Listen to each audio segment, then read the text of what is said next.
Yo, what's up, guys? It's your boy Connor Vallone here, and today we are going to be talking about, well, this apparent third legendary that's been rumored and leaked around a lot.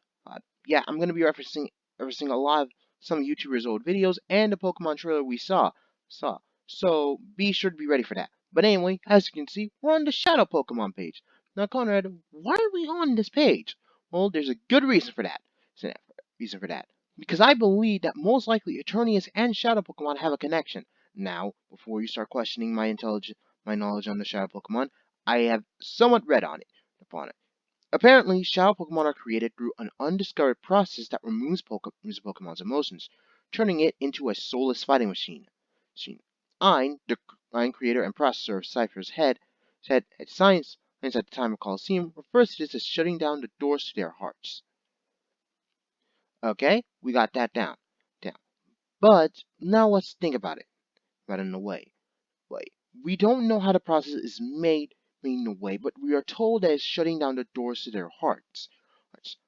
And Eternius apparently can corrupt any Pokemon and make them hostile against humans and other Pokemon. Now, we all know that Shadow Pokemon are basically soulless fighting machines that basically will fight anything on command. And their power is greatly increased, but there will be a frenzy effect that will hurt them. That is something I got from Pokemon Rejuvenations, since an awesome fan game, which I do recommend playing if you like hard games. But anyway, we should go back here, here, here. Shadow Pokemon do not hesitate to attack at full force, but they do not only attack other Pokemon, they will actually attack trainers. Now, there's a correlation with this leak and Shadow Pokemon, that they are not afraid to attack a Pokemon at full force, but also humans. This most likely leads me to the belief, personally, again, this is just my personal theory, that Eternius most likely has the ability or power to actually create the Shadow Pokemon effect, where it can actually force a Pokemon to become this hostile style attacker towards not only people, but Pokemon, which in of itself is kind of scary. I mean, seriously, see, a Pokemon that can basically bend a trainer, bend a Pokemon to its will to attack anyone in sight. That's obviously a great threat to both people and Pokemon, and which would make it really interesting.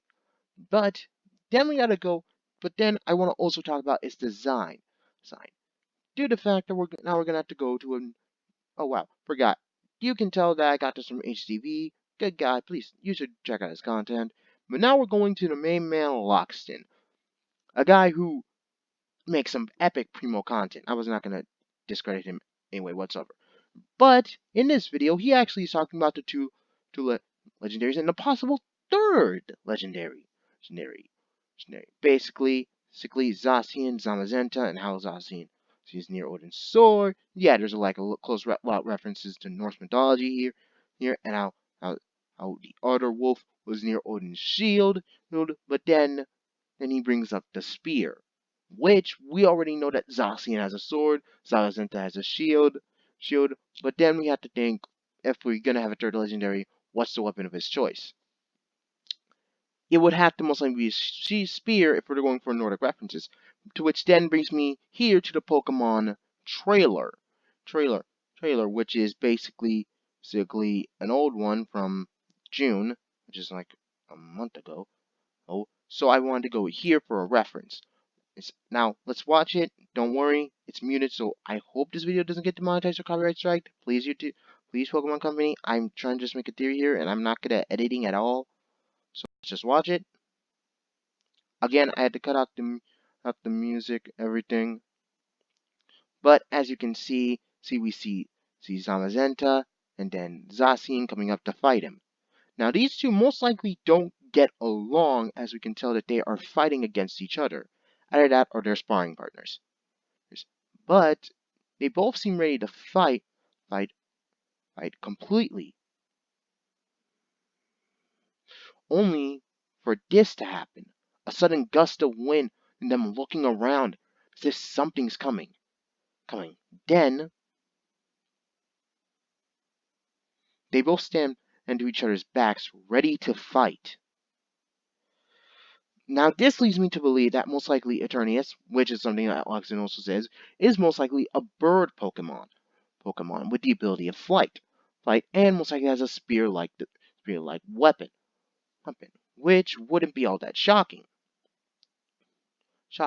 But then that leads me into questioning a lot of Eternity's in of itself. If it's supposed to be way more dangerous than Necrozma, then it most likely has the power to make the Shadow Pokemon effect even greater than normal. Well, to a dangerous degree. Just degree. Yeah, so most likely we could be getting a Pokemon Coliseum reference, but I highly doubt it. But it would be really interesting to see how dangerous the Shadow Pokemon effect could truly be. But then again, this is a theory, and I would love a discussion of how to. Please, if you find holes in my theories, please point them out to me. I really do want to know more discussions. And this is the second time I made a video like this because the last video made a bunch of views, and I I know this is short, but I just really want to get this done and quick.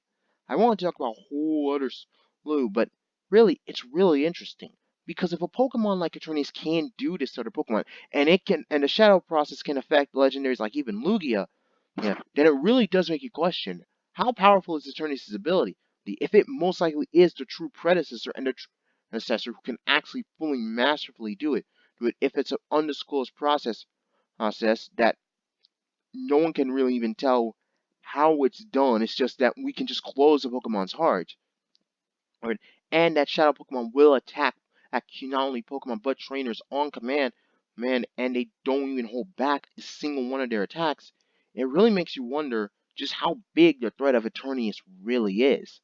But then again, this is all me and my own speculations, since I don't really know. No, but anyway, yeah, that's the video. That's the video. Please be sure to like, subscribe, comment down below on your opinions or suggestions on what Eternius could be. Due to the fact that due to the fact that I could not find any videos of any YouTubers talking about leaks or discussions. So yeah, please comment on how you think about this theory. Do you think it's a good theory? Do you think it's solid, or do you think it's borderline trash? Once again, please be sure to subscribe to HTV and Loxton. They both make really good content, even though I'm not subscribed to HTV. But I can tell that he's a good guy. Guy hasn't done anything wrong. But anyway, please be sure to like, subscribe, comment down below. Once again, share this video with your friends. Oh, I forgot. Oops. I forgot. There is an event going on in Pokemon Go. I forgot. Yeah, I forgot. Pokemon Go also has the same effect. And then in Pokemon Tournament, there is a Dark Mewtwo review field. It does normally have the same prefix. Someone takes control, merges within instead. Yeah, I forgot about that. I'm sorry. I completely forgot there was like a Shadow Mewtwo.